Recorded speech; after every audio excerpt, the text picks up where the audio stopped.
पहलगाममध्ये जो काल दहशतवादी हल्ला झाला त्याच्यानंतर आपल्याला माहिती आहे की आपल्या राज्यातील मोठ्या संख्येने पर्यटक त्या ठिकाणी अडकलेत। पुणे असेल, मुंबई असेल, नागपूर आहे, वर्धा, अशा अनेक जिल्ह्यातले लोक त्या ठिकाणी अडकलेले आहेत। कालपासून सातत्याने आम्ही सगळेच माननीय मुख्यमंत्री देवेंद्रजी असतील, आमची सगळी टीम असेल, या लोकांच्या संपर्कात आहोत आणि लवकरात लवकर त्या लोकांना महाराष्ट्रामध्ये परत यायचंय। लोक घाबरलेली आहेत, परिस्थिती तिथली जी आहे ती चांगली नाही, अशा पद्धतीनं हा सगळा विचार करता आज माननीय देवेंद्रजी या राज्याचे मुख्यमंत्री म्हणून त्यांच्याशी ज्यावेळी चर्चा झाली त्यांनी असं सांगितलं की ताबडतोब या लोकांना आपल्याला महाराष्ट्रात परत आणण्यासाठी म्हणून जी विमान सेवा, स्पेशल विमान आपल्याला काय करायला लागत असेल ते आपण व्यवस्था करा। महाराष्ट्र सरकार त्याचा सगळा खर्च करेल आणि तातडीनं याच्यामध्ये कारवाई झाली पाहिजे। आपण सगळ्यांनी मिळून त्याच्यामध्ये प्रयत्न केला।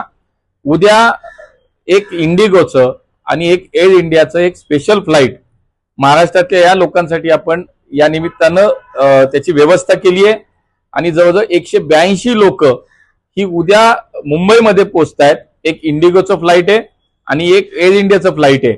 182 लोक याच्यामध्ये येतात। राहिलेली अनेक लोक जी आहेत त्यांची सुद्धा यादी आम्ही तयार करतोय, त्या लोकांशी संपर्क करतोय, त्यांचे आयडी प्रूफ जमा करतोय आणि त्यांना सुद्धा लगेच परवा काही आपल्याला फ्लाईट्स याच्यामध्ये अजून स्पेशल फ्लाईट करायची का याच्या संदर्भातलं सुद्धा नियोजन चालू आहे आणि अजून जवळपास 100 ते 150 लोक ही राहण्याची शक्यता आहे, त्यांच्याशी सुद्धा चर्चा चालू आहे आणि परवा पण परत याच अनुषंगानं अजून आपल्याला स्पेशल फ्लाईट करायची आणि राहिलेल्या लोकांना पण परत आणायचं।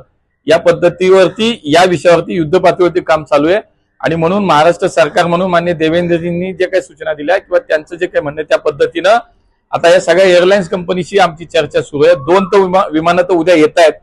आमच्या सगळ्या सिव्हिल एव्हिएशन मिनिस्ट्रीच्या माध्यमातून कोऑर्डिनेशन चालू आहे, विमान कंपनीशी आम्ही बोलतोय आज। त्यामुळे उद्या तर नक्कीच 182 लोक येत आहेत आणि राहिलेली लोक ही परवा तेव्हा 2 दिवसात उर्वरित सगळ्या लोकांना सुरक्षितपणे महाराष्ट्रात आणण्याचं काम निश्चितपणे आम्ही सगळेजण करतोय।